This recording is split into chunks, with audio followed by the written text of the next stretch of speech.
Here's a question I never thought to ask in 30 years of gardening. What does a tomato plant look like under the soil? I pulled 2 plants last September. Same variety, same bed, same water, same sun. One had been fed all season with a single kitchen ingredient that costs less than $1. One hadn't. The root ball on the treated plant was so dense, so fibrous, so dramatically different, I stood in the garden staring at it for a full minute. It didn't look like it belonged to the same species. And here's the thing that really got me. The science behind why that happens has been sitting in peer-reviewed agricultural journals since 2014. The mechanism was first observed under a microscope in 2010. It has a name. Researchers at the University of Queensland documented it. It's not folklore, it's biology. But you will not find this ingredient on the shelf at any major garden center in the country. Not because it's dangerous, not because it's been suppressed. The reason is actually stranger than either of those things. And once you understand it, it changes the way you look at your entire vegetable garden. Today, I'm giving you the full story. The science, the recipe, the timing, and the results. Honest numbers from real research. No hype, just $1's worth of pantry shelf magic that most gardeners over 50 will wish they'd known 20 years ago. Let's go underground. Part 1. The part of the plant nobody looks at. Most of us were trained to look up. When a tomato plant looks tired, the instinct is to spray something on the leaves. When peppers refuse to swell, we scatter fertilizer across the top of the bed. When a new transplant wilts on a hot afternoon, we pour more water and cross our fingers. The whole garden center business model points upward. Leaf sprays, bloom boosters, fruit setters, colorful bottles, profitable margins, easy to stock, easy to sell. But here's the quiet truth that takes 30 years in a garden to really absorb. Everything a plant becomes is decided in the dark. If the root system is shallow, no amount of foliar spray is going to give you a heavy harvest.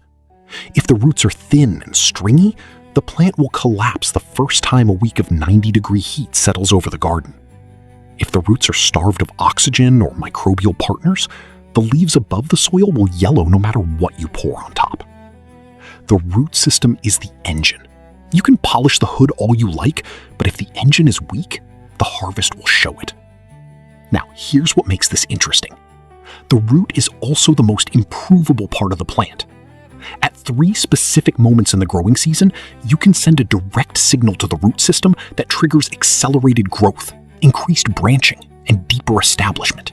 Without chemicals, without expensive products, with one ingredient from your kitchen shelf. Before the recipe, it's worth understanding what a root actually needs to triple in size. Because once you understand that, the ingredient makes complete sense. Part 2. What roots actually need. A root tip is one of the most complex structures in plant biology. Every single day, the outermost root cap cells are worn away against soil particles and replaced. Root hair cells extend outward in search of water and minerals. Mycorrhizal fungi form partnerships with root surfaces, extending their reach into zones the root itself cannot access. And all of it, the branching, the pushing, the reaching, is controlled by hormones. Specifically, 2 hormone families. Auxins, primarily indole-3 acetic acid, or IAA, are the root's growth signal. When auxin levels rise at the root tip, cells divide, stretch, and push out lateral branches. This is why commercial rooting powders exist. They contain synthetic versions of auxin, laboratory copies of the same signal the plant normally produces itself. And they work, I'm not dismissing them. But here's the question almost nobody at the garden store ever thinks to ask. If a living organism already found in nearly every American kitchen produces the exact same rooting hormones, in living form, surrounded by amino acids, B vitamins, and trace minerals, why isn't that organism for sale on the same shelf? Walk through the rooting aisle at any major garden store. Plastic tubs of powder, $5 to $15 each. Premium brands reaching $30 for a few ounces. Active ingredient on nearly every label, indole-3 butyric acid, a synthetic auxin. These products can't stay alive. They have to be stable for 6 months in a warehouse in Texas. The organism I'm talking about cannot survive that process. It has to be made fresh. It has to be alive. And that single physical fact, combined with a profit margin of essentially zero, is the entire reason you've never seen it in a garden. The organism is baker's yeast, Saccharomyces cerevisiae, the same powder sitting in your pantry right now. Part 3. 3 things yeast does the moment it touches soil. In 2014, a research paper published in the journal Crop Science documented something that grandmothers who used yeast water in their gardens had known anecdotally for generations. The paper was authored by Dr. Pangfu Longjin and her team at the University of Queensland. And what it described changed the way a lot of plant scientists looked at roots. But before the big discovery, 3 immediate, measurable things happen the moment living yeast cells enter the soil at the root zone. First, hormone signaling. Saccharomyces cerevisiae produces indole-3 acetic acid, the master signaling molecule of the plant kingdom. The same compound the synthetic rooting powders try to copy. The yeast also produces cytokinins, a second hormone family that tells cells at every root tip to multiply faster, which is exactly where lateral roots branch from. A 2024 paper in Frontiers in Industrial Microbiology measured significantly higher chlorophyll levels in lettuce seedlings treated with brewer's yeast and traced those gains directly to the auxin and cytokinin produced by the living fungus. Real hormones from a living source delivered directly to the root zone. Second, a nutrient feast. As yeast cells multiply in warm sugar water, they release amino acids, peptides, B vitamins, and trace minerals, nitrogen, phosphorus, potassium, magnesium, iron, zinc, directly into the surrounding solution. These are not locked up raw minerals the plant must work hard to break down. They are already in the pre-digested forms that root hairs can absorb almost on contact. The closest thing in nature to a direct intravenous feed for a stressed plant. Third, microbial competition. When yeast cells settle into the root zone, they physically occupy space. They compete with harmful soil-borne fungi for nutrients and anchor points. Studies on lettuce and tomato have documented lower incidence of certain damping-off pathogens when yeast was present, partly from simple space competition, partly from antimicrobial peptides the yeast secretes as it grows. 3 effects: 1 teaspoon of pantry powder, hormone signal, nutrient feast, microbial defense. But there is a 4th effect, and this is the one that genuinely surprised plant scientists when it was first observed in 2010. Part 4. The discovery that rewrote the textbook. For most of agricultural history, roots were considered passive structures, like straws inserted into damp earth, sipping dissolved minerals as water moved past. That picture stood for over a century. Then, in 2010, Dr. Pangfu Longjin's team at the University of Queensland aimed a confocal laser scanning microscope, a kind of fluorescent real-time imaging tool, at a young tomato root growing alongside living yeast cells. What they watched was not sipping. The root was eating. The root tip cells physically engulfed the yeast cells, pulled them inside, into the space between the cell wall and the cell membrane. Once inside, the plant cell produced a controlled burst of superoxide, a mild oxidative pulse, that stripped the cell wall from the yeast and made everything inside it available for direct absorption. Nitrogen, phosphorus, stored proteins, everything the yeast had accumulated while feeding on sugar and warm water, harvested directly into the root tissue. And then, something stranger still. Some of the yeast cells survived this process. They emerged back out through the lengthening root hairs, rebuilt their cell walls in the surrounding soil, gathered new nutrients from the earth, and were eventually consumed again. This process was named the Rhizophagy Cycle. The word means literally root eating. Since 2010, dozens of follow-up studies in both monocot and dicot plant species have confirmed the cycle. The 2014 crop science paper demonstrated the same nutrient uptake in sugarcane and tomato using both living and heat-killed yeast. What this means practically: a tomato root is not a drinking straw. It is an active harvester. It pulls living microorganisms inside its own tissue and extracts nutrients directly from them. Yeast happens to be one of the few organisms common enough, safe enough, and cheap enough that you can supply it deliberately every season for under $1. The plant does the rest of the work on its own. Part 5. What the research actually measured? Honest numbers. I want to spend a few minutes on the actual numbers, because gardening content online has a habit of inflating the math, and when you inflate it, you set expectations that reality can't meet. So here is what the research actually showed. In the original 2014 Queensland study, yeast-treated tomato and sugarcane plants showed significantly higher root biomass after 4 to 10 weeks. The root-to-shoot ratio increased in both species, meaning proportionally more underground engine for the same above-ground plant. A 2023 study in the journal Plants tested oxen-producing yeasts isolated from traditional Mexican maize varieties.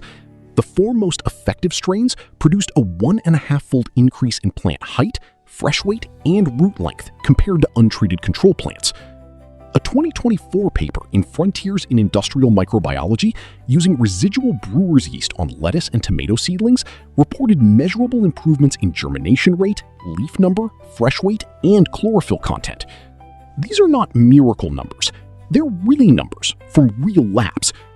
What the lab trials can't fully capture is the full season effect in a backyard garden. A 4-week controlled trial shows early root gains and then plateaus. But in a real garden, 8 months, 3 applications timed to critical windows, the difference shows up most dramatically at the very end of the season, when you pull both plants out side by side. Before I get into the recipe, I want to mention something quickly. Everything in this video, the science, the recipe, the timing, the troubleshooting guide, the plant-by-plant response charts, I've compiled it all into a complete written guide. It's called The Underground Garden, the complete biostimulant system for the home vegetable gardener. And it's available as a downloadable ebook. The link is in the description below. If you're the kind of person who likes to have instructions in hand in the garden rather than pausing a video every 30 seconds, that guide has everything. Step by step, organized by plant type, illustrated. Link is below. Now, let's make the recipe. Part 6, the 30-minute $1 recipe. 3 ingredients: 1 liter of non-chlorinated water, 2 tablespoons of plain dry baker's yeast, 1 tablespoon of plain white sugar. Any pantry, any town, any season. Total cost 60 cents to $1. Step 1, temperature. This is the step where most home attempts fail before they start. The water must be lukewarm, between 105 and 115 degrees Fahrenheit. No thermometer needed. Touch the side of the jar with the back of your wrist. It should feel comfortable. Warm, not hot. If you flinch from it, the yeast will die on contact. Reliable cheat for cooler kitchens: boil a full kettle. Pour into a clean jar. Wait 15 minutes. It drops into the safe range on its own. Step 2, dissolving. Pour the warm water into a glass jar of at least 1.5 liters. Add the yeast and sugar. Stir gently until dissolved into a slightly cloudy beige solution. About the sugar, plant roots have no use for refined white sugar. The sugar is the wake-up signal for the yeast, not for the plant. By the time this mixture reaches your garden, the sugar is already gone, consumed entirely by the fungus during the brewing window. Step 3, covering and resting. Do not use a tight lid. Carbon dioxide builds quickly as the yeast activates. A sealed glass jar will crack within hours. Cover the opening with a clean paper towel held by a rubber band. Gas escapes safely. Dust stays out. Place the jar somewhere dark. Direct sunlight damages yeast cells through ultraviolet exposure. A closed pantry shelf works perfectly. Step 4, waiting 30 to 40 minutes. The yeast is multiplying, consuming sugar, and releasing hormones and amino acids into the water. Signs it's ready? A foamy beige cap across the surface. Steady tiny bubbles rising through the liquid. A mild bread-like smell, familiar to anyone who has proofed yeast for a loaf of bread. When the foam appears, the concentrate is alive and ready. Part 7. Dilution, timing, and where to pour. The concentrate is too strong to apply directly. At full strength, it can briefly disrupt the existing soil microbiome and stress fine root hairs through osmotic pressure. Dilution is not optional. The ratio is 1 to 10. Stir the 1 liter concentrate into 10 liters of plain, non-chlorinated water. Apply to the soil only, not the leaves. Pour slowly at the base of each plant, soaking to about 6 inches depth. For a mature tomato or pepper, roughly 1 liter of diluted solution. For seedlings, a single cup is sufficient. The 3 application windows is what transforms a one-off trial into a system. Window 1, at transplant. The moment a seedling moves into open garden soil, it enters a stress period. Yeast-produced auxin delivered to the root zone at this exact moment supports rapid lateral root expansion and measurably reduces transplant wilt. Plants treated at transplant tend to hold their leaves firm through afternoon heat within the first week. Window 2, first sign of flowering. The plant is deciding how much energy it can commit to fruit. A strong root system at this stage means more flowers held to full fruit, fewer dropped under stress. This application shores up the foundation at exactly the right moment. Window 3, when first fruits appear. Maximum demand season. The plant needs heavy mineral loads to swell each fruit. A wave of yeast-supplied amino acids at this stage supports that demand without forcing the plant to compete with its own production. 3 applications, spaced across the season. That is the entire system. Part 8. Mistakes and honest expectations. A word about honest expectations. A single yeast application will not transform a struggling plant overnight. Changes appear gradually. Within the first week after transplant application, the plant holds its leaves more firmly through afternoon heat. Within 2 to 3 weeks, new lateral roots have established and main stems visibly thicken. By end of season, the full effect is underground, a root mass 2 to 3 times denser and more fibrous than an untreated plant of the same variety. 5 mistakes that ruin the brew. 1. Water over 120 degrees kills the yeast. The brew will smell sour. Start over with cooler water. 2. A sealed lid. Carbon dioxide pressure cracks glass jars. Paper towel only. 3. Old yeast. A packet 2+ years past date may not activate. If no foam appears within 40 minutes, open a fresh packet. 4. Storing the diluted solution. Use it within 24 hours. After that, the yeast crashes. Fermentation tips toward alcohol, and the result can stress roots rather than support them. 5. Applying midday. Always apply in early morning or late evening when soil temperatures are moderate. I've been gardening for decades. I've bought the liquid fertilizers, the bloom boosters, the granular root stimulators. The most useful thing I've found for the root system of a vegetable plant costs less than $1, takes 30 minutes on a kitchen counter, and has published science behind it going back to 2014. The yeast recipe. 3 applications, timed to the 3 growth windows. That's it. If you want all of this in one place, the full guide, the troubleshooting table, the plant-by-plant response chart, the dilution calculator, and the seasonal timing calendar, it's all in the Underground Garden, the downloadable ebook. Link is in the description below this video. Leave a comment and let me know which plants you're planning to try it on. I read every one. Until next week, keep your eyes on the soil.